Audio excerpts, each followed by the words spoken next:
For 5 years, I thought grief was the price of love. I was wrong. The real price was my dignity, paid in daily installments to my own family. They saw an old man, a piece of furniture, a wallet to borrow from.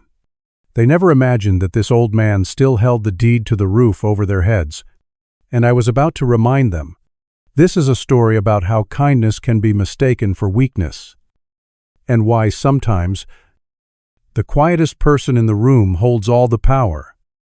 Stick around to see how it all unfolds. 5 years. That's how long Eleanor has been gone. In some ways, it feels like a century. In others, like I just saw her yesterday. Her hands dusted with flour, humming a tune that was slightly off-key in the kitchen that was once ours. When she passed, a part of me went with her, leaving behind an echo in a house that suddenly felt cavernously large and silent. My son, David, had been insistent. "Dad, you can't stay here alone," he'd said, his hand on my shoulder, his eyes filled with a pity that felt both genuine and suffocating. "Move in with us. Karen and the boys would love to have you. We'll take care of you." And I, adrift in the fog of grief, had agreed. The thought of family, of the chatter of my grandsons, Tyler and Josh, seemed like a lighthouse in a storm. They prepared a room for me, the old guest room. And for the first few months, there was a fragile warmth. We ate dinner together. David would ask about my day. It felt like we were a family, piecing ourselves back together after a shared loss. I thought, foolishly, that this was how it would be. The first sign that I was wrong was small, insignificant. Really, it was a lamp. A Tiffany-style lamp with a stained glass shade of deep blues and greens that Eleanor had bought at an antique fair 30 years ago. It had always sat on my bedside table. One Tuesday afternoon, I came back from my walk to find it gone. In its place was a sterile, chrome thing from IKEA, the kind that sheds a light so white and cold it feels like an operating room. I found Eleanor's lamp in the living room, perched awkwardly on a side table next to Karen's magazines. I stood there for a moment, just looking at it, feeling a strange dislocation, as if I'd walked into the wrong house. Karen came in then, a laundry basket propped on her hip. She followed my gaze and smiled. A bright, brittle thing that never quite reached her eyes. "Oh, I moved it out here. It just works so much better with the decor in this room. Don't you think that chrome one is much more practical for reading in bed?" "Dad." She didn't call me Dad. She called me Bertram. But when she wanted something, or when she was justifying something, it was always Dad. I just nodded. What was I to say that the lamp wasn't just a lamp? That every night, the warm, colored light it cast was the last thing I saw. A final, gentle memory of my wife before I drifted off to sleep. To argue would be to make waves, as David always put it. So, I said nothing. And every night after that, I read under the cold, white glare of a stranger's lamp. Soon after, the kitchen became her territory. I've always enjoyed cooking. It's a practical skill, something my own father taught me, and something Eleanor and I shared.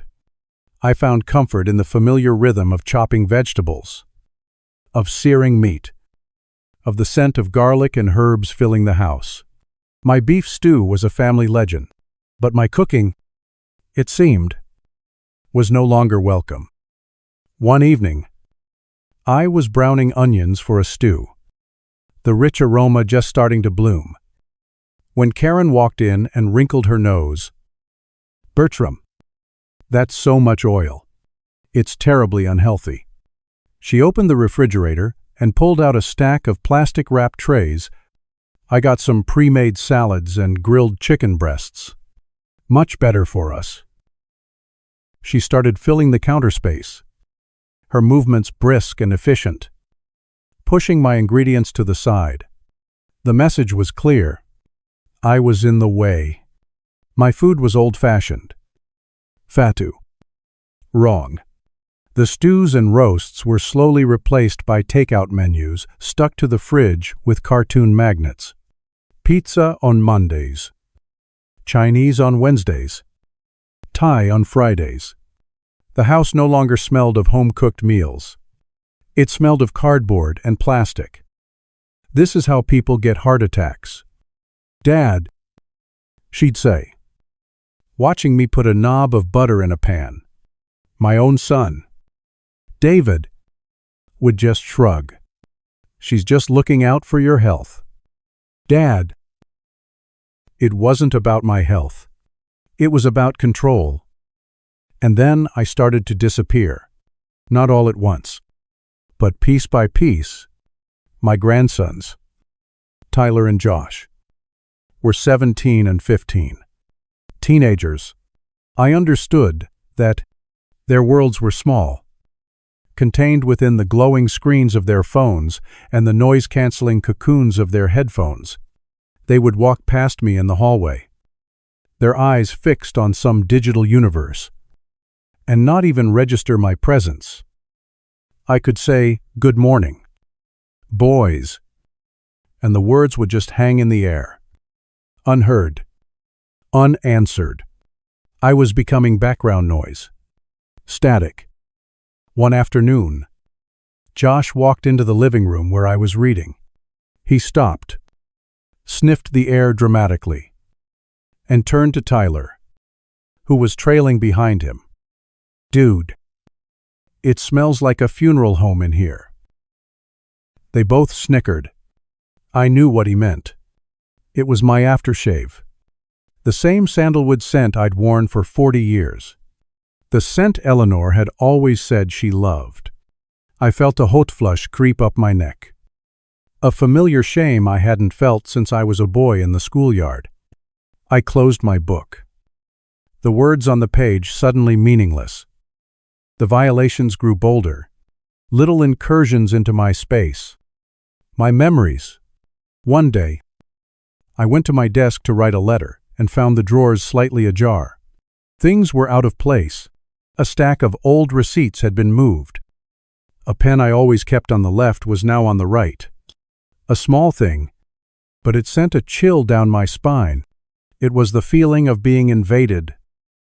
My first thought was of the box. A small, cedar-lined box where I kept my most precious things. Eleanor's letters to me from when we were courting. My father's military dog tags. And a few other keepsakes. Tucked at the very bottom, wrapped in oilcloth, were the papers for this house. The deed. I pulled the box from its hiding place at the back of my closet, my heart hammering against my ribs. I lifted the lid. The scent of old paper and cedar filled my nostrils. Eleanor's scent. Everything was there. The papers were untouched. A wave of relief washed over me. So profound it made me dizzy. I found a better hiding place for it that afternoon, tucked away in the attic behind a loose floorboard. The final straw of that slow, creeping erosion of my soul came a week later. On a bookshelf in my room, I kept a few of my father's things. Among them was his old K-bar knife from his time in the service. It wasn't valuable, but it was his. The blade was worn, the leather handle smooth from his grasp. It was a piece of him, a piece of my history. One day, it was gone. I didn't panic at first. I searched my room, thinking I must have misplaced it, but it was nowhere. Later that evening, I walked past Tyler's room. The door was open, and I saw him sitting on the floor, using the K-bar to pry open a stubborn plastic package from Amazon. The blade scraped against the plastic with a sickening sound. I stood in the doorway.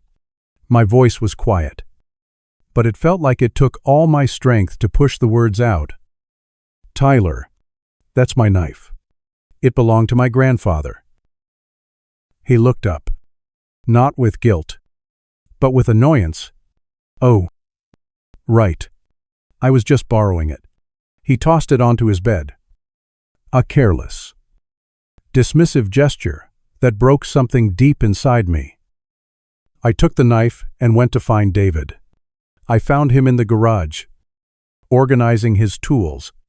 I explained what had happened, my voice shaking slightly. I held out the knife as evidence.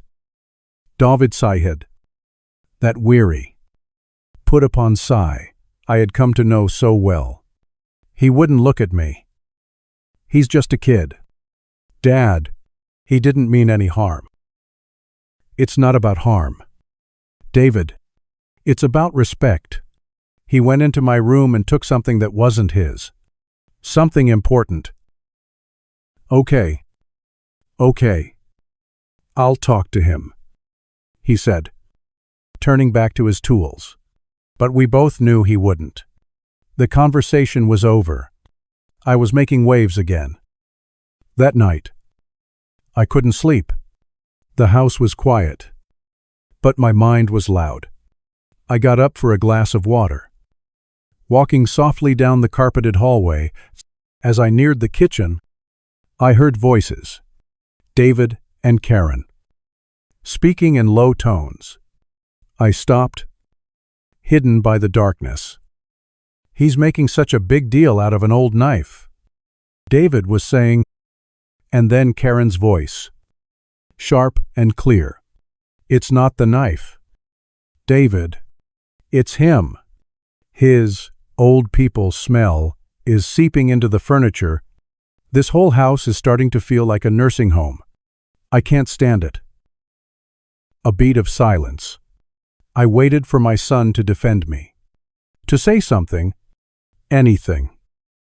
I know. Honey. He finally said, I know. Just try to be patient. I backed away, my hand over my mouth to stifle any sound. I made it back to my room. My heart a cold. Heavy stone in my chest. A nursing home. That's what my home had become to them. That's what I had become. A smell. An inconvenience. A piece of old furniture that was starting to get in the way. I sat down in the dark, my back to the cold. White light of the IKEA lamp. Across the room, on my dresser, was a silver-framed photograph of Eleanor and me, taken on the day we bought this house. We were young, laughing, standing on the porch of this empty building that we were about to fill with a lifetime of love and memories. I looked at her smiling face, and for the first time in 5 years, the grief I felt wasn't for her. It was for me.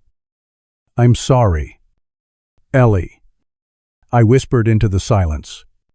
I'm so sorry. I let them tarnish our home. I felt utterly and completely alone, a ghost in the machine of my own family, in the very house that was supposed to be my sanctuary. The walls I had built with my own hands now felt like the bars of a cage. The morning after I heard their whispers, the sun rose just as it always did, but the light that filtered through my window felt different, colder. I was no longer just a grieving man living with his son.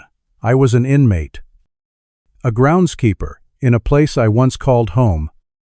Every sound in the house seemed amplified, the clink of Karen's coffee cup, the thud of Tyler's heavy footsteps overhead, the murmur of the television.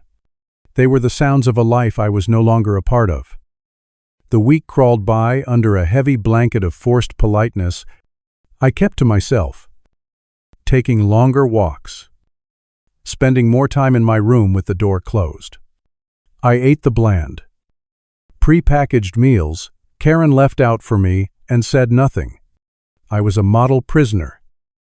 On Friday morning, I needed to get my hair cut. My barber, A man named Sal. Still only took cash. I went to my desk drawer where I kept my wallet. I always kept two $50 bills tucked in a specific fold, separate from the smaller bills, for emergencies or larger expenses. I knew for a fact they were there on Monday. I opened the wallet. Only one was left. I stood there, staring at the empty flap of leather. 100 possibilities ran through my mind, but my gut settled on the only one that made sense. It wasn't a stranger. It wasn't a ghost. David had been in my room on Wednesday, looking for a screwdriver he claimed to have lent me. I remembered him lingering by the desk. It wasn't the amount, $50. In the grand scheme of things, it was nothing. But it was the intimacy of the theft, the hand of my own son, reaching into my wallet, taking from me without asking. It was another chipping away. Another piece of my dignity pried loose. He didn't even have the decency to ask for a loan he'd never repay. He just took it, assuming I was too old, too senile, too irrelevant to notice. I said nothing. Confronting him would only lead to denials, to that weary sigh, to me being the one causing problems. The silence was its own kind of weapon now. I was learning to use it. But something else was festering beneath the silence, a cold, hard anger that was beginning to feel like resolve. The next day, Saturday, I decided to do something for myself. I was going to bake Eleanor's lemon drizzle cake. It was a simple thing, but the smell of it, the taste of it, was pure comfort. I went to the pantry to look for her old recipe box. It was a beautiful thing, carved from dark walnut wood, something I'd made for her in my workshop years ago. Her name was imperfectly burned into the lid. She kept all her handwritten cards in there, stained with vanilla and butter over the years. It wasn't on the shelf where she always kept it. I checked the other shelves, my movements growing more urgent. I looked in the kitchen cupboards. Behind the flour and sugar, nothing. A knot of dread tightened in my stomach. I found Karen in the living room, scrolling through her phone. "Karen," I said, trying to keep my voice even. "Have you seen Eleanor's recipe box, a wooden box? About this big." I held my hands up to show her. She looked up, her expression blank for a moment before a flicker of recognition crossed her face. "Oh, that old moldy thing, the wooden box," she said, her thumb still swiping across the screen. "I cleared out that pantry last month. It was full of junk. I tossed it." I just stared at her. The air left my lungs in a silent rush. Tossed it, like it was an empty milk carton. "Karen," I said, and my voice was a low tremor. Her mother's recipes were in there. Her grandmother's, they were written in her own hand. She finally put her phone down, a look of annoyance on her face. "Bertram, honestly, it was falling apart. And the cards were all stained and gross. Who even uses recipe cards anymore? We have the internet. You can find any recipe you want online." Any recipe, as if that was the point. As if a JPEG on a screen could replace the loops and swirls of my wife's handwriting, the faint smudge of flour next to the instructions for her pie crust. As if a part of her soul hadn't been tucked between those cards. I turned and walked away before she could say another word. I found David in the backyard, wrestling with the lawnmower. I stood in front of him, blocking his path. "Your wife threw away Eleanor's recipe box." He stopped pulling the cord and wiped his brow, refusing to meet my eyes. "Oh, yeah. She mentioned she was clearing out the pantry. She threw it in the trash." "David, the box I made for her. Her history. Our history. In the trash." He finally looked at me, And what I saw in his eyes was not compassion, not anger on my behalf, but pure, unadulterated exhaustion. He was tired of me. "Dad, please," he said, his voice low and pleading. "Don't make waves. Karen was just trying to organize things. It's not a big deal. Don't make this into a thing." Not a big deal. My hands clenched at my sides. He had become a stranger to me. A hollowed-out version of the boy I had raised. He was his wife's husband first, and my son a distant second. There was no ally for me here. There was no one left to fight for me. "Okay, David," I said, my voice flat and devoid of all emotion. No more waves. That night, a new idea began to form in my mind. A final, disparity attempt. Not to win them over. Not anymore. But to do something for myself. To prove to myself that I was still here. Sunday dinner. For decades, Eleanor and I had a tradition of Sunday dinner. I would cook one last meal. Her favorite special occasion, meal roast lamb with rosemary and garlic, with potatoes roasted in the drippings. I would fill this house with a memory so powerful they would have no choice but to acknowledge it. I spent all of Sunday afternoon in the kitchen. It felt like a sacred ritual. I went out to the small herb garden, the one Eleanor had planted, and cut fresh sprigs of rosemary. I crushed whole cloves of garlic with the flat of my knife, the pungent, earthy smell clinging to my fingers. I scored the leg of lamb and rubbed it with olive oil and herbs, my hands moving with a muscle memory that transcended time. As the lamb roasted, the house began to transform. A rich, savory aroma slowly pushed its way into every room. A ghost of happier times. It smelled of celebration, of family, of love. It smelled like Eleanor's kitchen. I peeled and parboiled the potatoes, tossing them in the hot lamb fat until they were coated, then slid them into the oven to turn golden and crisp. For those few hours, I wasn't a ghost. I was a husband, a father, a chef in his own domain. Hope, a dangerous and foolish thing, began to flicker in my chest. At 6 o'clock, I pulled it from the oven. It was perfect. The skin was a deep, crisp brown. The meat tender. The potatoes were magnificent. I let it rest, then carved it carefully, arranging the slices on our best platter, the one we only used for holidays. I surrounded it with the potatoes and garnished it with the last of the fresh rosemary. I carried it to the dining room, my heart full. "Dinner's ready," I called out. They straggled in, one by one, their eyes on their phones. David, Karen, Tyler, Josh. They sat down. They looked at the magnificent platter in the center of the table. There was a moment of silence. Then, Tyler wrinkled his nose.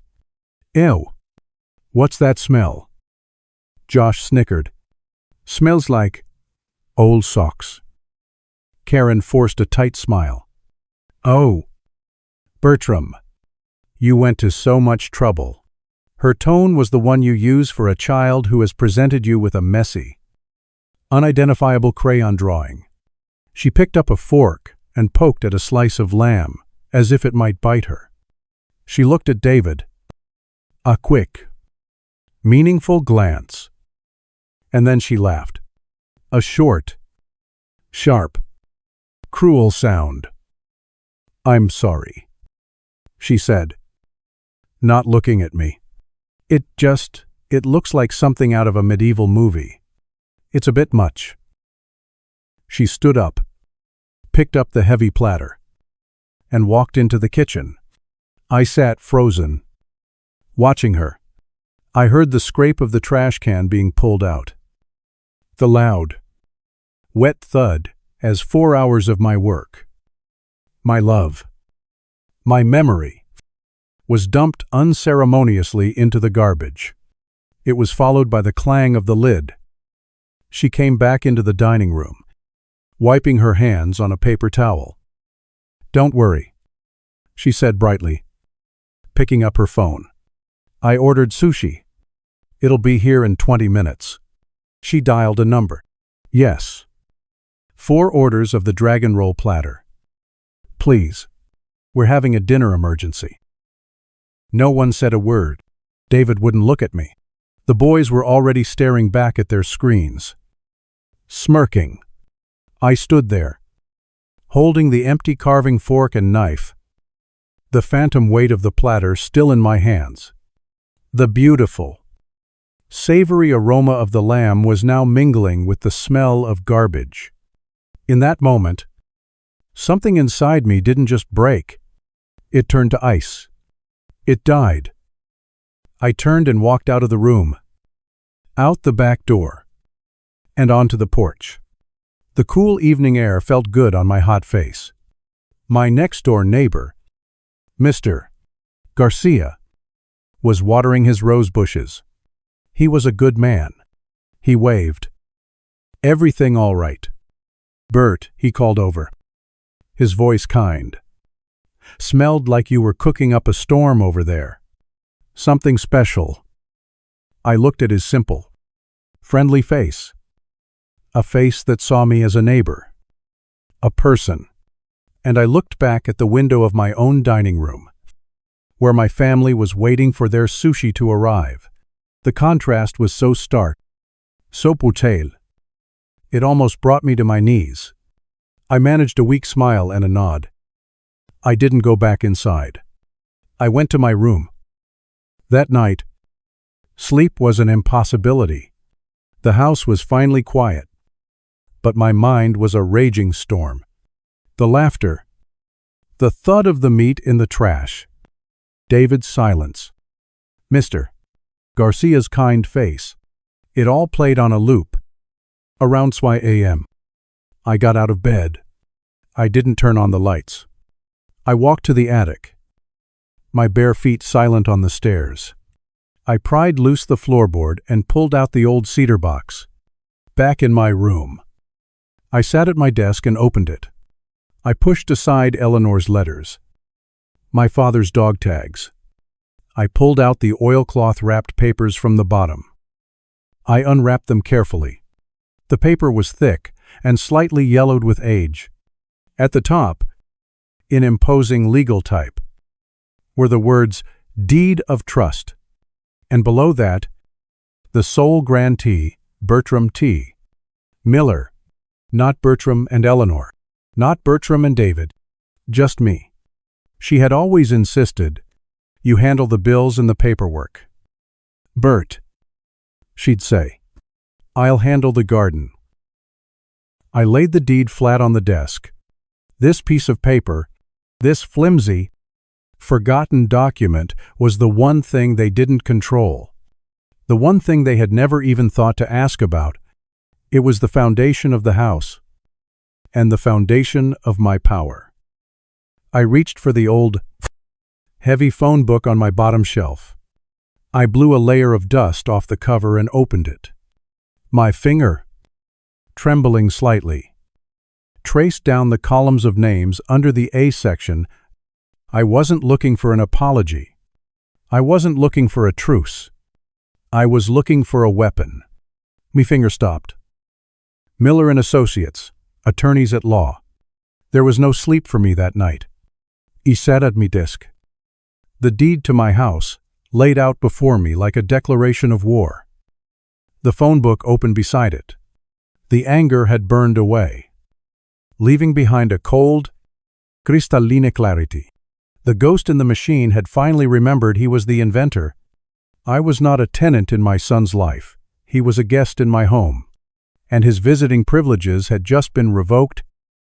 I watched the dawn bleed into the sky, not with dread, but with a sense of purpose I hadn't felt since I first held my son in my arms. At precisely 9 o'clock, when I knew the office would be open, I picked up the phone. My hand was perfectly steady. I dialed the number for Miller and Associates.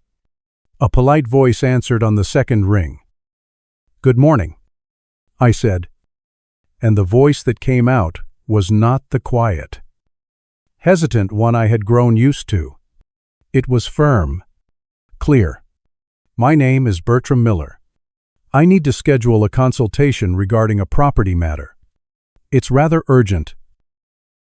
An hour later, I was sitting in a leather chair that smelled of polish and old books, across a large mahogany desk from a man named Arthur Miller. He was a younger man than I expected, with kind eyes but a sharp, analytical way of listening.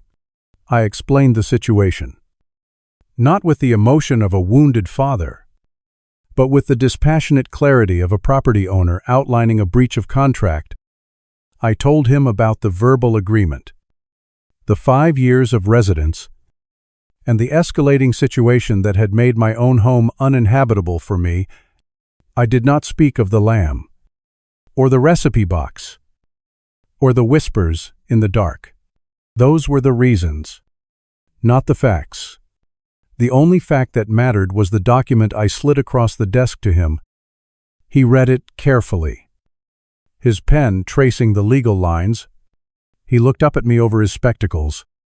"Well, Mr. Miller," he said, his tone professional and direct. "This is quite straightforward.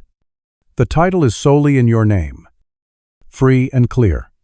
They are, in legal terms, tenants at will, even without a written lease or payment of rent.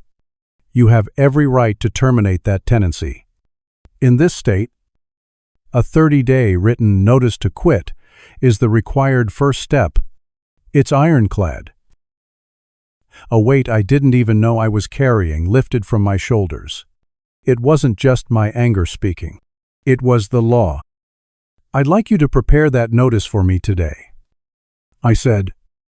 On my way home from the lawyer's office, I made 2 more stops. The first was the bank. I walked up to the teller and asked to close a joint savings account, one I held with my son, David. It was the account I'd set up for him when he went to college, the one I still deposited money into on his birthday and Christmas. The teller looked at me, then at the form, and processed the transaction without a word. I had the full balance transferred to a new account in my name only. It felt like cutting a rope that had been chafing my skin for years. The second stop was a small cafe with a public payphone. I pulled out a worn card from my wallet and dialed the number for my life insurance company. After navigating the automated menus, I spoke to a representative.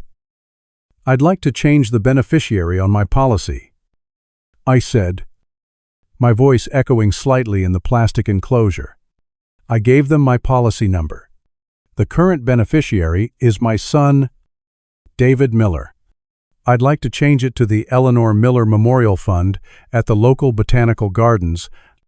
It was a charity I'd set up after she passed, to maintain the rose garden she'd loved so much.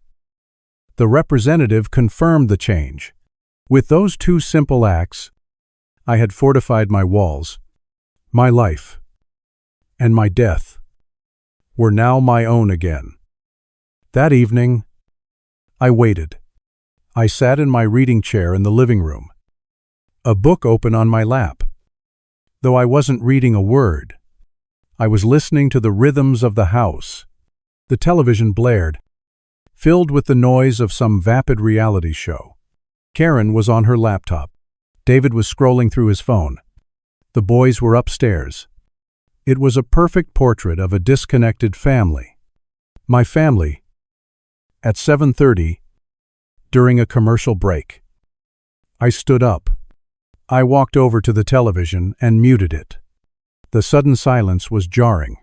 4 sets of eyes turned to me. Annoyed. "I have something for you," I said calmly. I walked to the coffee table and placed a single, crisp, business-sized envelope in the center of it. It had David's and Karen's names typed neatly on the front. David laughed. A short, nervous sound. What is this? Dad, did we win the lottery? You could say that, I said, returning to my chair. Open it. Karen snatched it up. Her perfectly manicured nails tore the envelope open. She pulled out the single sheet of paper inside. It was the formal notice to quit. Bearing the letterhead of Miller and Associates, I watched her face as she read it. Her casual smirk faltered, replaced by a slack-jawed confusion. She read it again, her lips moving silently. Then her head snapped up, her eyes wide with disbelief. What is this? She whispered, her voice tight. It is a legal notice, I explained. My voice is calm as a frozen lake. It states that your tenancy at will is terminated. You have 30 days to vacate my property. The silence that followed was absolute. David took the paper from Karen's trembling hand. He read it, his face draining of all color. He looked from the paper to me, his mouth opening and closing like a fish. Dad, this is a joke. Right. This is some kind of sick joke. Do I look like I'm joking? David. That's when the rage hit. Karen shot to her feet, the paper crumpling in her fist. You can't do this, she shrieked, her voice a raw panter's. Ugly thing I'd never heard before. The mask of the polite, put-upon suburban mother was gone, replaced by the face of a cornered animal. This is our home. We live here. You can't just throw us out. You're an old, senile man. You're insane. She advanced on me, her finger jabbing the air. I didn't flinch. I just looked at her. To my silence, a shield she couldn't penetrate. David, finally finding his voice, tried to play mediator. To smooth the waters his wife was boiling, he put a hand on her arm. Honey, calm down. Dad, let's just talk about this. There's been a misunderstanding. There is no misunderstanding. I said, the notice is quite clear. He turned his full attention to me then, his face a mask of pleading and manipulation. This was the son who knew how to get what he wanted from his father. Dad, think about what you're doing, he said, his voice dropping to a low, earnest tone. Think about Mom. What would Eleanor think of this? She would want her family to be together. Under this roof, she would be heartbroken. The mention of her name was a low blow, but I was ready for it. The ice in my veins held firm. You are right about one thing, David, I said, and my voice was so quiet it forced them to lean in to hear. I have been thinking about your mother, and I know, with a certainty that fills my entire being, that she would be utterly and profoundly ashamed of you. She would never have tolerated this level of disrespect in her home. Our home. You have allowed my sanctuary to become my prison, so don't you dare speak her name to me as a shield for your own weakness. That silenced him. He looked as if I had physically slapped him. The fight went out of his eyes, replaced by a dawning horror. He finally understood. This was real. The 30 days that followed were a war fought in the trenches of silence and passive aggression. They didn't speak to me unless absolutely necessary. The house became a landscape of petty battles. Dishes were left in the sink for days. The trash was allowed to overflow.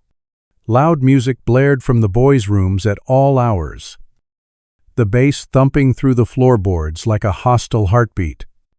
They were trying to make me as miserable as possible, to make me break, to make me relent. But they didn't understand. I had already been broken. Every petty annoyance they threw at me was nothing compared to the sound of my wife's memory being thrown in the trash. I was a fortress, and their little catapults were throwing pebbles. I ate simple meals in my room. I read books. I took my walks. I existed in their presence as the ghost they had always treated me as. But now, the ghost was haunting them. There was one moment, about 3 weeks in, when my resolve flickered. I was cleaning out a bookshelf and found a small, clay handprint, David's, from when he was in kindergarten. It had his name clumsily carved into the bottom David. I held the small, cold object in my palm and remembered the little boy with bright eyes who used to follow me around my workshop, who thought his father could build or fix anything. A wave of profound sadness washed over me. Was I destroying my own son? Was I truly going to make my own grandchildren homeless? I sat down. The clay handprint heavy in my hand. The fortress walls trembled. And then, as clearly as if it were happening again, I smelled it. The phantom scent of roast lamb and rosemary. I heard the sharp, dismissive laugh from Karen. I saw the look of indifference on my grandson's faces. And I saw my son, my David, looking away, saying nothing, doing nothing. The memory was a bucket of ice water, shocking me back to the present. The boy who made this handprint was long gone. The man he had become had made his choice. I placed the clay hand on the shelf, and my resolve settled back into place, harder and colder than before. On the morning of the 29th day, a large yellow moving truck pulled up in front of the house. The sight of it sent a jolt through me, not of triumph, but of a grim, final finality. I watched from the window as they began to load their lives into boxes and carry them away. That evening, the house was an echo chamber of half-empty rooms and taped-up boxes. David came to my door. He knocked softly. I opened it. His eyes were red-rimmed, his face pale and drawn. "Dad," he began, his voice cracking. He looked like a little boy again, lost and afraid. "Please, don't do this. We have nowhere to go. We'll change. I'll talk to Karen. The boys. We'll do better. We'll respect you. Just, please don't do this to us." He was crying now, silent tears tracking down his cheeks. I looked at my son, the man I had raised, and I felt a deep, aching pity. But it wasn't enough. Where were these words a month ago? "David," I asked, my voice gentle but firm. "Where were they when your wife threw away your mother's recipes? Where were they when she threw my dinner in the trash? This isn't a negotiation. This is a consequence. That is a question you should have asked yourself before you let all of this happen." I started to close the door. "I wish you the best of luck," I said. "I truly do." I shut it before he could say another word, the click of the latch sounding like a gavel. The next day, at 5 o'clock in the afternoon, the deadline. The house was empty. I stood by the front door as they filed out for the last time. David wouldn't look at me. The boys glared, their faces sullen. Karen stopped in front of me. Her face was a mask of pure, unadulterated hatred. "You'll regret this," she hissed, her voice low and venomous. "You'll die in this house all alone." She turned and walked to the car without a backward glance.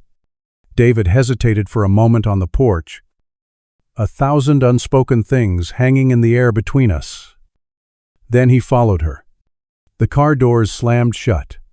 I watched the moving truck and their car pull away from the curb, turn the corner, and disappear. I stepped back inside and closed the front door. The sound of the lock clicking into place echoed through the vast, Empty. Silent house. It was over. I was alone. The click of the lock was the loudest sound I had ever heard. It echoed in the sudden, cavernous silence of the house. A sound of absolute finality. Karen's final, venomous words. "You'll die in this house all alone," hung in the air like poison gas. But for the first time in 5 years, I could finally breathe. I took a deep, shuddering breath, filling my lungs with the stale, stuffy air of my own home. It wasn't the sweet air of victory. It was the sterile, clean air of a hospital room after a long battle. Painful surgery. The sickness had been removed. Now, the healing could begin. I didn't move for a long time. I just stood there in the entryway, listening. The house had its own voice again. A quiet hum I hadn't heard in years. The gentle groan of the floorboards settling.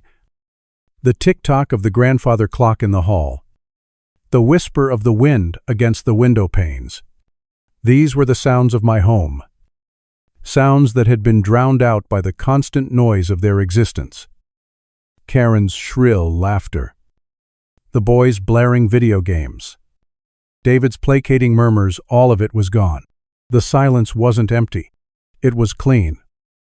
Slowly, methodically, I began to walk through the house. It was a disaster zone. Scuff marks on the walls from hurried furniture removal. Dust bunnies in every corner.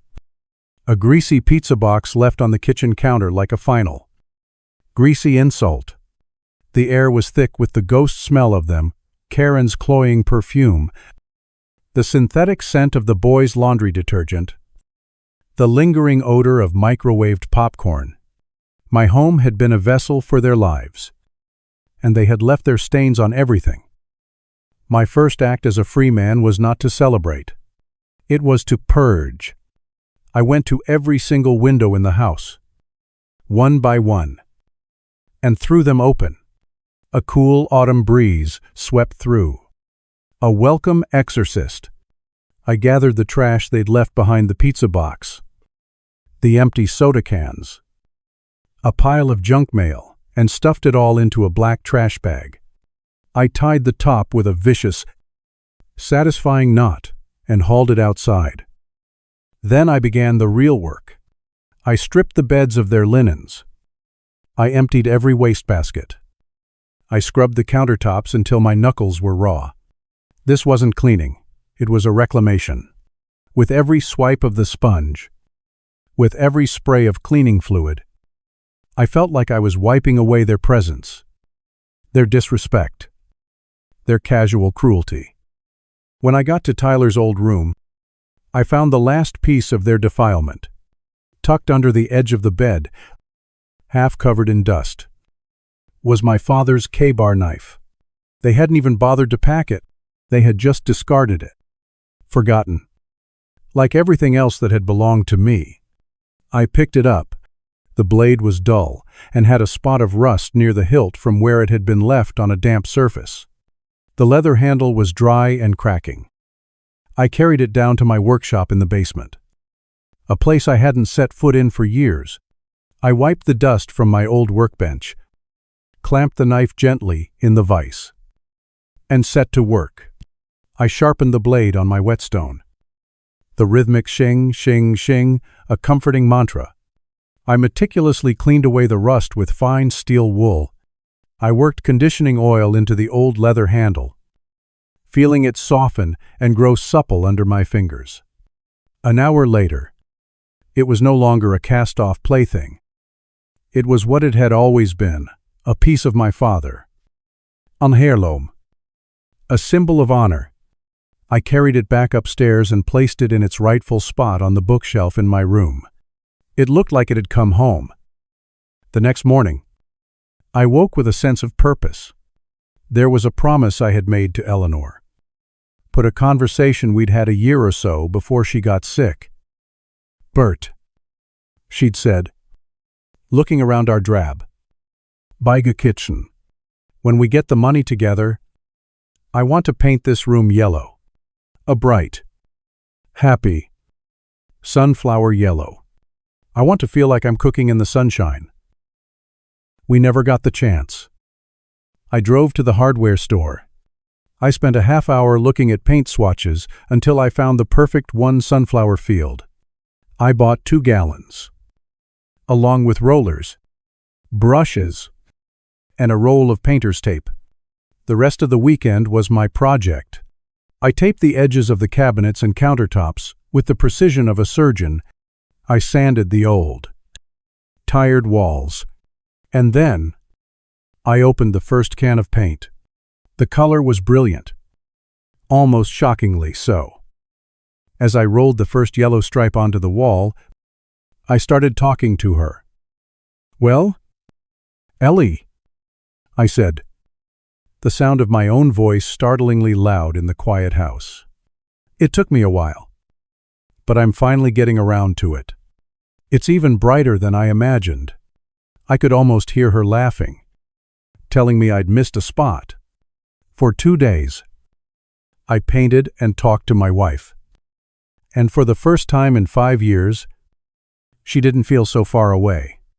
When I was finished, the room was transformed. It was filled with light. It felt like hope. That evening, standing in my bright, new, sunshine, yellow kitchen, I felt a pang of hunger, Realhunger. Not just the need to consume calories, but the desire to taste something good. I opened the refrigerator. It was nearly bare, save for a few eggs, an onion, and the fresh herbs from Eleanor's garden that I had started tending to again. I made myself a simple omelet. I chopped the chives and parsley with care. I whisked the eggs until they were frothy. I melted real butter in a hot pan. Listening to the satisfying sizzle, I ate it standing right there at the counter. Out of the pan, it was, without exaggeration, the most delicious meal I had had in 5 years. It tasted of freedom. A few days later, as I was pruning the roses in the front yard, Mr. Garcia waved to me from his driveway. "It's quiet over there now, Bert," he said, a curious but kind look on his face. "It is, Carlos," I said, peacefully so. "Well," he said, "the wife and I were just saying, we miss the smell of your cooking. That beef stew you used to make could get a man to do crazy things." I smiled. A real, genuine smile. "How about Friday night?" I asked. That Friday, my house was filled with warmth again. But this time, it was genuine. I made my famous beef stew. I opened a bottle of good red wine. The Garcias came over, and we sat in the dining room, at the table that had been the scene of my greatest humiliation, and we talked and laughed for hours. They didn't treat me like a relic or a burden. They treated me like a friend. Karen's curse echoed in my mind. "You'll die all alone," and I realized how wrong she was. I wasn't alone. I was just finally in charge of the guest list. The inevitable contact came about a month after they'd left. It was a phone call from David. His voice was strained, tired. He asked how I was doing. I said I was fine. He launched into a long, rambling story about how expensive their new apartment was, how Karen was struggling to adjust, how the boys missed the backyard. It was an apology wrapped in a dozen complaints, a plea disguised as an update. "I'm sorry, Dad," he finally said, "for everything. I accept your apology, David," I said, and I meant it. "I hope you and your family find what you're looking for." My voice was polite, but it was the voice you use with a stranger. There was a long silence on the line as he waited for an invitation that would never come.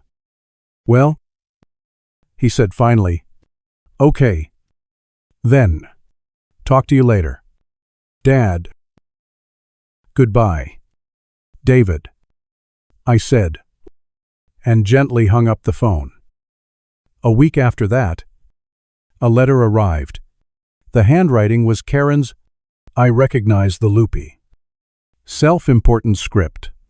I opened it. It was 10 pages long. A masterwork of self-pity and manipulative revisionist history. She wrote about her deep respect for me, about the misunderstandings we'd had, about how she was only trying to help me.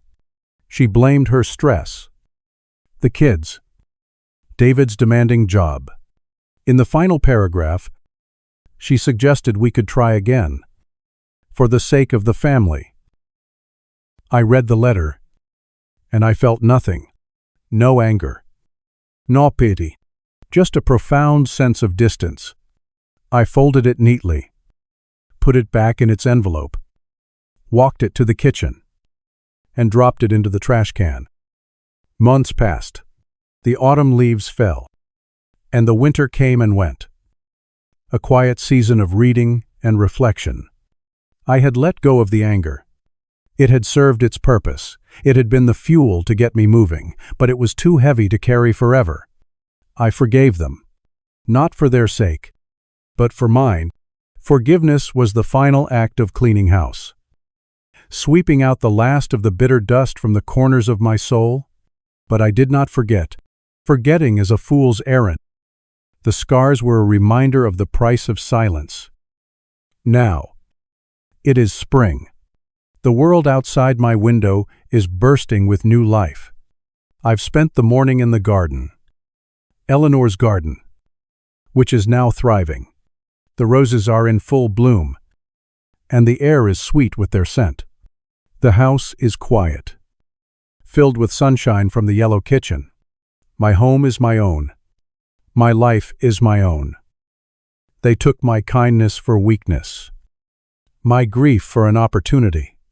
They didn't understand that a man who has lost the love of his life has nothing left to fear.